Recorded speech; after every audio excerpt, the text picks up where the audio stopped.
আসসালামু আলাইকুম বন্ধু সকল। এই যে দেখতে পাচ্ছেন, এটি মটমটির ডগা, কেউ বলে শিয়াল মাতার ডগা।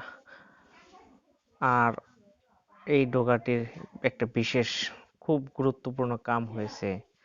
আপনার যদি বদহজম এবং আপনার যদি আমাশা হাগা নথবা আপনার যদি স্বপ্নে খাওয়া হয়, তবে আপনি এই পাতাটুকু এইভাবে পাতার এই গাছের ডগা উঠাবেন। দেখুন ডগা, এতটুক ডগা নিয়ে ঠিক একটা পাত্র নিয়ে পাত্রটা ধুয়ে নিয়ে সেই পাত্রই এই পাতাকাটা নিয়ে এবং কিছু লবণ নিয়ে এইভাবে লবণ নেবেন। আমরা যেভাবে লবণ নিচ্ছি এইভাবে লবণ নেবেন।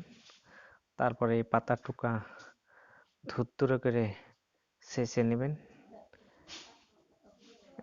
ছেঁচে নিয়ে আপনারা আপনার বদহজম এবং আমাশা হাগা যদি হয়ে থাকে, ঠিক এর রস বেকেরে এইভাবে রস বেকেরে নিয়ে দিনে সকাল এবং বিকেল 3 টাইমও খাইতে পারেন। খালি পেটে খাওয়াটাই বেশি ভালো। তাই আপনার এই খাওয়া নিয়মিত খেলে 2-3 দিন খেলে আপনার বদহজম এবং আমাশা রোগ থেকে সাড়া পাবেন। দেখুন এই রস কীভাবে বাইরে হইতেছে। আপনার এই রসটুকু খাবেন। খাওয়ার পরে আপনার বদহজম এবং আমাশা বা স্বপ্নে খাওয়া খুব আরোগ্য লাভ করবে, গ্যারান্টিযুক্ত এই কাম করবে। তাই আপনারা টাকা পয়সা ছাড়াই আপনাদের কাজ সফল করতে পারবেন। ধন্যবাদ। আমাদের চ্যানেল সাবস্ক্রাইব করবেন।